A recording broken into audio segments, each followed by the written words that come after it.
Hey, welcome to the Dershow. Sorry, I'm so dressed up. I was at a deposition all day today, and I didn't have a chance to change into something more appropriate for a podcast. Big news day today. Big news day today. Ukraine, president's speech on Ukraine, whether or not Putin is pulling back some of his troops. Big deal. Market up 400 points. As the result of it, does that mean that the market believes Putin, or that the market believes Biden, or that the market just wants some assurance that there won't be a war breaking out in Ukraine? We'll talk about that. We're also going to talk about the jury's verdict in the Sarah Palin case. They rejected Sarah Palin's defamation case against the New York Times. We'll talk about that. And finally, we'll talk about an issue that is close to home. Prince Andrew threw in the towel, basically, and settled his case with Virginia Giuffre, the woman who was falsely accusing me. And so the question arises, what implications does that have? How much did she get? We don't know. At this point, these things manage somehow to find their way into the media, but who knows? Who paid? Was it mommy who paid the bill, or was it insurance? Was it the prince himself who just sold his chalet somewhere? So we'll talk about that. So let's start with Ukraine. This could be a win-win for both Putin and Biden. Putin doesn't benefit by going to war and taking over more land in Ukraine. He benefits from selling oil. And if he were to send troops into Ukraine, the United States is not going to respond with nuclear weapons. Don't worry, you won't have to go to your shelters. That's not going to happen. But there'll be sanctions, and the sanctions would hurt the Russian economy. The Russian economy is tottering. It's very weak. It's one of the weakest economies among large countries in the world. You know, Russia is an enormous country geographically and underpopulated. Parts of Russia have very, very tiny populations, and the economy has never been strong. It's stronger now after communism than it was during communism. I was in the Soviet Union several times. During communism, you couldn't get food. All right, a joke, a story. This is a real story. When I went in 1974 to Russia, to Soviet Union, to defend Jewish dissidents, this was the joke the Jewish dissidents were telling about how discriminated against they were. So there's a big announcement. A big truckload full of fresh oranges have been imported from Ukraine. And everybody who gets online will be able to get some oranges, fresh oranges. So everybody in Moscow gets online. And then the commissar announces, sorry, it was not a truckload. It was just a small busload. So Jews, go home. You're not getting any oranges. Jews will go home.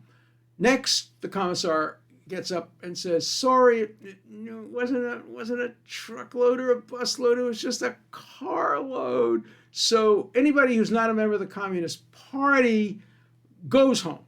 So they all go home. Finally, the commissar gets up and he says, bad news, there were no oranges. And so one of the communists turns to the other and says, see, the Jews get all the breaks.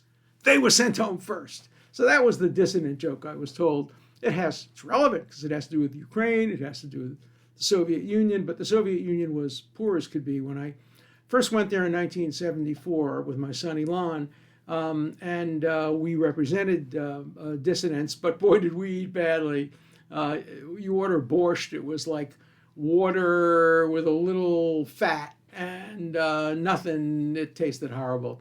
If you went to a fancy hotel called the National and paid a fortune, you could get some caviar. But the people themselves were really starving. And the economy's not very good. And I think Putin would have made a terrible blunder if he had provoked the Western world into greater sanctions. It also would have made him rely far too much on China, which I don't think he wants to rely on. So I think if they pull back and they don't go in, I think he benefits. But I think so does Biden benefit because he has a victory. he has a victory. Jake Sullivan announced, the national security advisor, the other day that, we're very close, very close. Maybe they'll invade. Now I think he can beat his chest a little bit and say, we threatened, we spoke to him, and they pulled back. We win, we have a victory. I don't believe in victories when it comes to this. I just like peace, and I think it was a great, great thing that the Russians seem to be pulling back. And it's not the final answer. It's not the final answer. You never know. Nobody is in Putin's head. Nobody really understands what makes him tick. And unlike former Soviet leaders, I knew some of them. I knew Gorbachev. They had to listen to their Politburo and their this and that.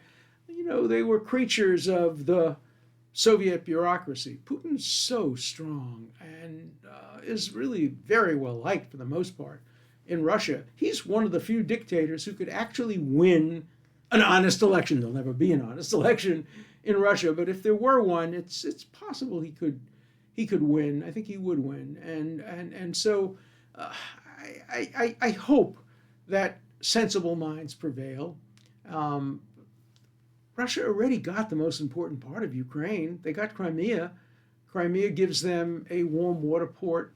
It gives them, access to very, very important strategic locations. And I think the people of Crimea are somewhat sympathetic, many of them, to Russia. So that's a fait accompli. That happened. And whether he'd be satisfied with that, whether he wants more, whether he'll be able to get more without sanctions, it remains to be seen. But it's an important issue. And I think today we can all just breathe a little bit easier. Okay, let's turn to Sarah Palin. She sued the New York Times. Now, I haven't seen interviews with the jurors. I don't know what the jurors were thinking, but the issues in the case were twofold. One, was she defamed? And second, did the New York Times have malice? Because she's a public figure. She ran for vice president. So she has to prove that the New York Times engaged in malice. What does malice mean? It doesn't mean in law what we think it means, not a malicious person. It means a reckless disregard for truth, either knowing you're publishing something that's false or having a reckless disregard for truth. I'm a real expert on this, especially now because I'm suing CNN, and I'm claiming defamation. I'm claiming malice, and I'm also suing Netflix. So I'm in the business of suing. I never had a lawsuit in my life personally until I was 75 years old. Now, my only exercise is walking to my lawyers, walking to my doctors. So I have to pick. One day it's the lawyers, one day it's the doctors. But I'm confident on both scores. Let's hope my confidence isn't unjustified. So I think that Sarah Palin proved defamation. I think she was defamed. The New York Times, and the New York Times almost admitted it. The New York Times, in an editorial, but it was a statement of fact, in the editorial said that Sarah Palin, by foolishly putting out a poster or something in which certain districts had crosshairs, which represent a gun, was responsible for shootings that caused very, very serious injuries. And she wasn't. I mean, there was no connection. There was no connection anybody could really find between her silly posters and the tragedies that occur. And the head of editorial, a guy named Bennett, just put it in. And he regretted it. And he became a very good witness, actually, because he admitted he was wrong. He said it was an honest mistake. People make honest mistakes all the time. One thing I think the Palin side didn't emphasize enough was that the Times makes mistakes like any other newspaper, but its mistakes are different.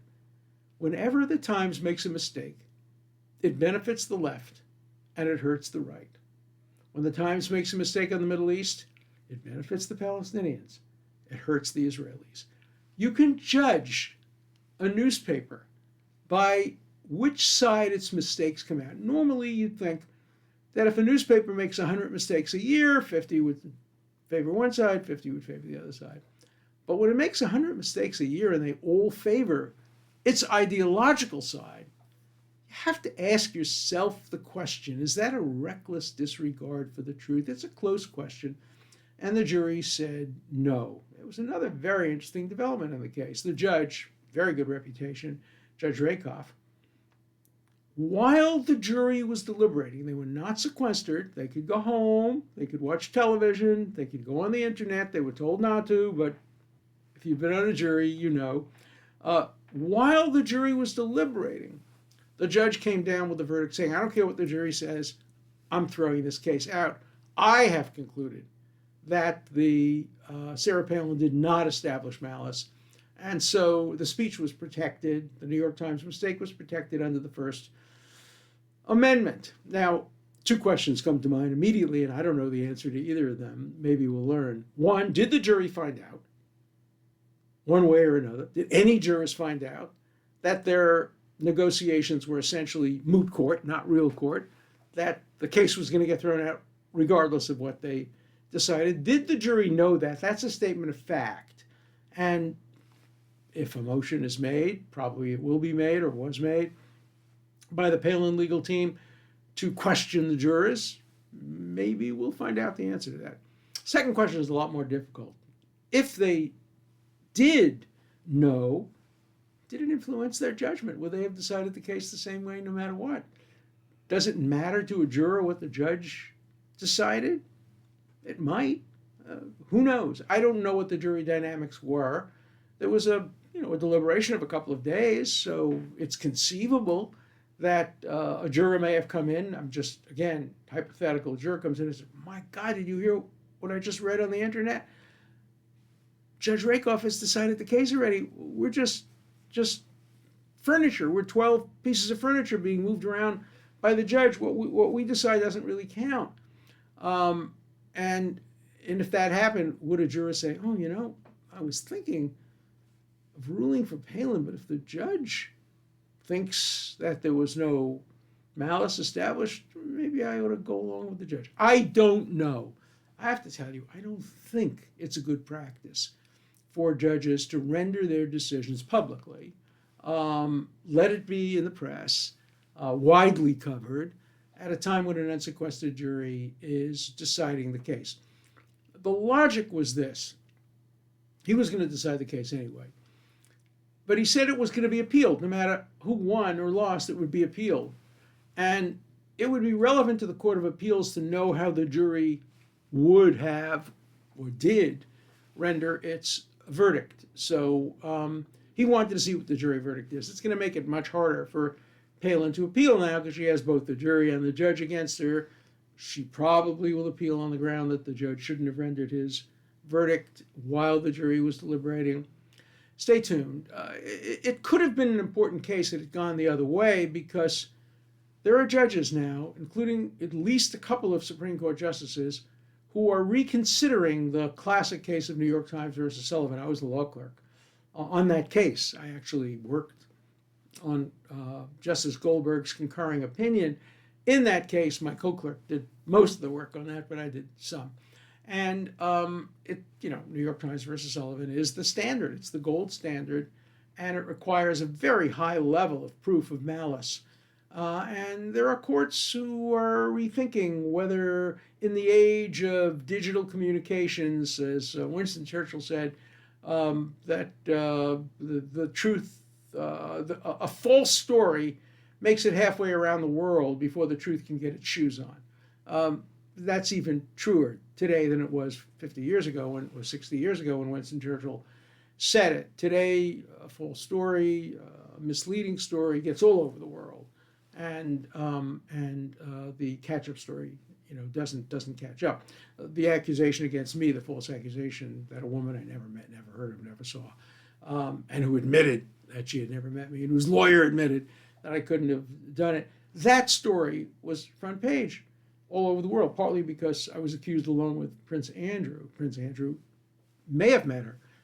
There's a photograph. There was some question about the photograph, but at least there's a piece of evidence. In my case, there's absolutely no evidence. So, when the story hit, it was a big story. When the judge dismissed the allegations against me, as the judge did in the case, it was on page 28. When the lawyers on her side said, we withdraw the complaint, we were wrong to file it, that didn't even appear in the newspapers. So, the salacious story gets headlines, the apology, the retraction, the withdrawal gets nothing. So I have to fight, and will continue to fight for my vindication. I'm looking forward to the opportunity to prove categorically through her own words and her own mouth, not only that the woman who accused me never met me, never saw me, never heard of me, was pressured into accusing me by her lawyers, but that she herself, when she was 19 years old, trafficked, groomed 13-year-olds, 14-year-olds, 15-year-olds to Jeffrey Epstein for money being paid cash. So, if the Prince's case had gone to a jury, and even if they had ruled against the Prince, I don't think the damages would have been very great, because what's the damage to her reputation? That was the claim. Damage to reputation, essentially. If her reputation is that she's a child trafficker and she did what she did, even though she claimed she was pressured into doing it by Jeffrey Epstein, I don't think she would have collected a lot of money. But the case was settled. We don't know how much money it was settled for, who paid. As I said, maybe it'll come out, maybe it won't come out. A lot of cases, settlements do come out. Some cases, they remain secret. But I'm going to pay very close attention to this. And now my case becomes the big case, because it's the only case left where Virginia Giuffre's credibility can be tested. And my case is moving slowly. I was deposed today. But eventually we have to get to trial, and she has to prove that she met me. And I have her manuscript, a book manuscript, in which she says she saw me once. She saw me once, but never met me. I have emails. I have a tape recording by her own lawyer saying she's wrong, simply wrong. It would have been impossible for you to have been in the places she said she met. All of that will come out, obviously, at a trial. So my hope is that everybody will understand and agree that this was a made-up story. Because if you go today on the internet, there are all these trolls and whatever you call them. They still call me these names. They still, they're not interested in the evidence. They're just interested in the accusation. That's why I wrote a book called Guilt by Accusation, where today, if you're accused, you're guilty. No matter how much evidence comes in the other way, if you're accused, you're guilty. So stay tuned. I will not dominate this podcast with my own cases, obviously, but will report to you from time to time about the progress in my cases, and I'd be interested in hearing what you have to say about these cases. So today, we're going to take some questions and comments, and let's see what you have to say, and let's see what I have to say about what you have to say. So, first question. I really love this question. Regarding your comments about the deeply offensive Holocaust Comedy Act, remember that was this British comedian, so-called comedian, who told a joke about the Romani people, saying that everybody talks about all the Jews who were killed in the Holocaust. Nobody talks about the Romani people because people don't want to talk about the benefits, as if there was a benefit to killing so many people. Horrible, horrible, horrible joke. Universally condemned. So here's the question. It's an interesting question. How is that different from Mel Brooks in The Producers and Springtime for Hitler? Well, it's all the difference in the world. Mel Brooks, first of all, is brilliant beyond compare. As a comedian, as a comic writer. Second, he was spoofing, he was knocking, he was making Hitler a laughingstock. I like that. As somebody who's had relatives killed in the Holocaust and somebody who thinks the Holocaust was the worst thing that could possibly have happened. I loved Springtime for Hitler. It was a way of making people laugh at Adolf Hitler. He was the butt of the joke. So I'm not saying that jokes about tragedies are never permitted, but the joke that was told by that British comedian was not a good-natured joke. It was very, very different. There may be another issue. I wonder what you think about this. I think Jews are allowed to tell jokes about Jews, even if they're in bad taste. But non-Jews are not allowed to tell jokes about Jews. I think African Americans are allowed to tell jokes about themselves, but non-African Americans, no, stay away from that. And this British guy is not a Romani. He's not telling a joke about himself. He's not laughing at himself the way Mel Brooks, a Jew, was laughing at himself. So I do think you call it a double standard. Maybe it is a double standard. We apply a double standard. We say that people, there was a great episode on Seinfeld where Seinfeld's dentist, who was a comedian, but a failed comedian, converts to Judaism. And Seinfeld says, he didn't do it out of principle. He did it because he wants to tell Jewish jokes, basically. And he knows if he's Jewish, he can tell Jewish jokes. I'm curious what you think, whether or not we should allow that kind of a double standard. So that's one question. And relating to that question, there's one comment that I wanted to quote because I love it. It's a quote by Richard Feynman. I got to know Richard. Toward the end of his life, Richard won the Nobel Prize in Physics, and some of you know some of his books, great books. Here's the statement that I love. It's a statement I'm going to put up somewhere. I would rather have questions that can't be answered than answers that can't be questioned. And it should be on every university lecture hall, because today there are questions that can't be. Today we have both. But there are answers that can't be questioned. Critical race theory. What a misnomer. You can't be critical about race theory. If you're critical about what is put forward as race theory, you're called a racist. You can't be critical. It's the most uncritical thing imaginable. So 2 cheers, 3 cheers for Richard Feynman. I remember him all the time. Next question. This is about the January 6th, quote, insurrection. And so here's the question. Were they trespassing if the doors were open for them? I remember watching this live and seeing these people who entered staying within the ropes of the foyer, etc. They didn't destroy property, burn, or loot. Worst insurrection ever? Well, full disclosure, I'm representing one of those young men, a law student, terrific guy, really nice guy.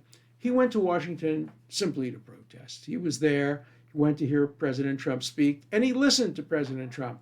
I didn't like President Trump's speech, but he was within his rights to make it. And he said he wanted people to protest peacefully and patriotically, and that's what my client did.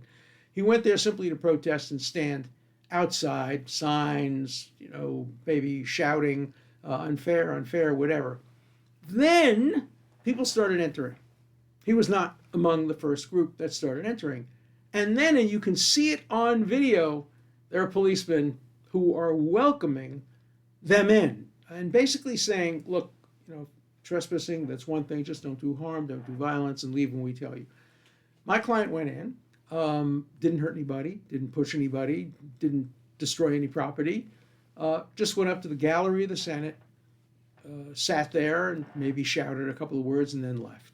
But he's been indicted for felony, not for trespassing, but for basically obstructing Congress. But there have been so many obstructions of Congress. Remember, during some of the confirmation hearings of justices, people refused to leave, people started shouting, people started yelling, people obstruct the Supreme Court, look what happened with Black Lives Matter. They obstructed access to the courts, access to business. They obstructed commerce. Look what's going on in Canada. They're obstructing the border. So there has to be some room for obstructive behavior. Sit-ins in the 1950s and 1960s at lunch counters. My father-in-law had a lunch counter in his little pharmacy in Charleston, South Carolina, and people sat in. That was trespassing, but we all applauded it.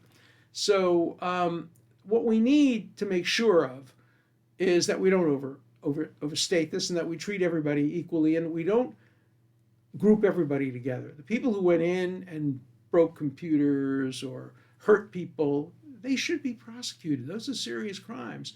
People who just stayed outside shouldn't be prosecuted at all.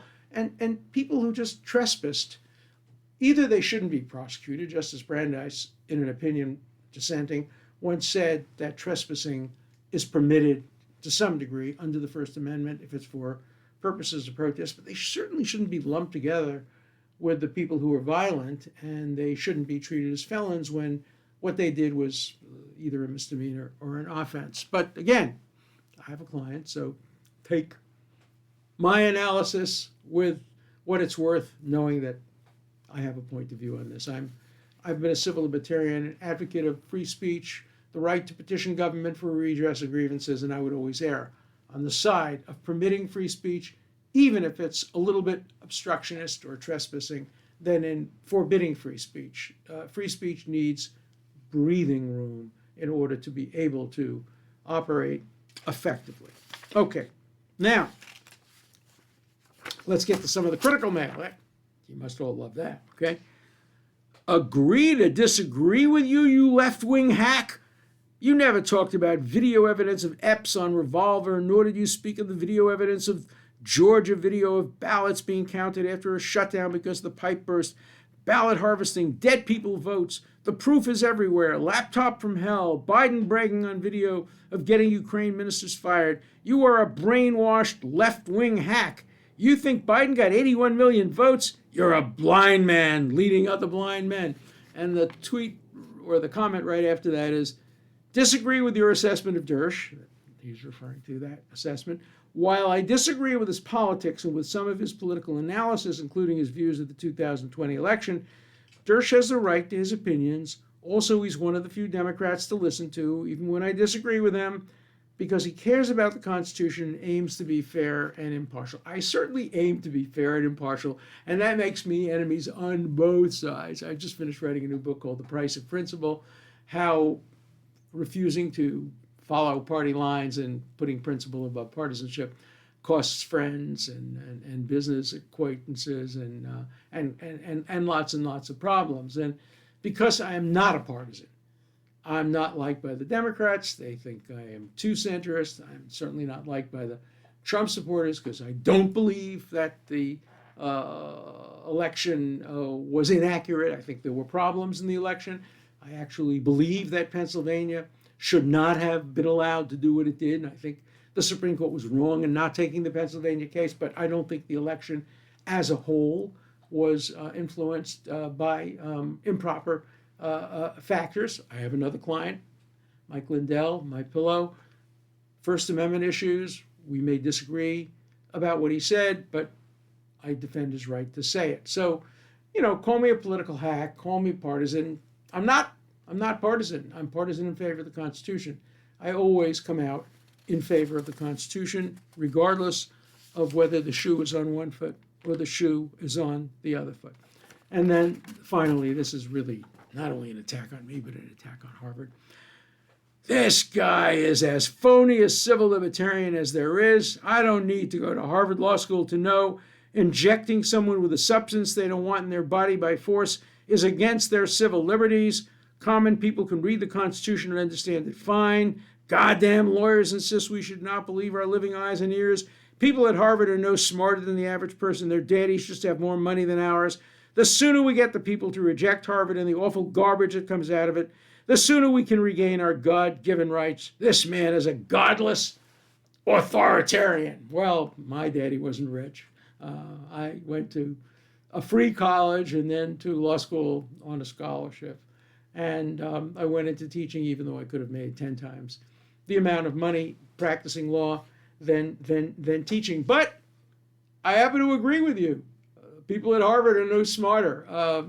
Jefferson once said, put a philosophical question to a plowman or a philosopher or a professor. The plowman will probably give you the right answer. So, I grew up on the streets of Brooklyn, and so I have an enormous amount of respect for the average guy out there. For me, some of the smartest people I ever knew were on the streets of Brooklyn. People I met in the bowling alleys, people I met at Ebbets Field, people, I just met hanging around in the street corners. So we shouldn't take our views from Harvard. There are scientists who are experts, and obviously we want to accept their expertise. But even today, expertise is being challenged, certainly in the context of the vaccine. You know, the vaccine and COVID has really divided America almost as much as Trump and his opponents divided America. And we live in a very, very divisive and dangerous time. But let's not engage in name calling, in ad hominems. Let's answer the other side with logic, with better arguments. Don't close them down. The hard left today, the woke generation, wants to shut down anybody who doesn't agree with them. My God, the stories that are coming out now. University of Illinois law school professor who's been suspended because he gave a hypothetical on his exam, which was about the use of a word, a racial epithet that I won't use. And it's in the context. That was the issue. And so he used the first letter of the word, not the rest of the letters. And the students went nuts, and he got suspended. And, you know, we just can't have that kind. Division is fine as long as we talk to each other, as long as we have the opportunity to argue back and forth. And that's why I love this podcast. I love to have an opportunity to talk to you. Half of my viewers and listeners don't agree with me, at least half. And write to me. You just scroll down, comments, write your comments. As you'll see, I read them. You write them, I read them. No censorship on Rumble. No censorship on The Dershow. See you tomorrow.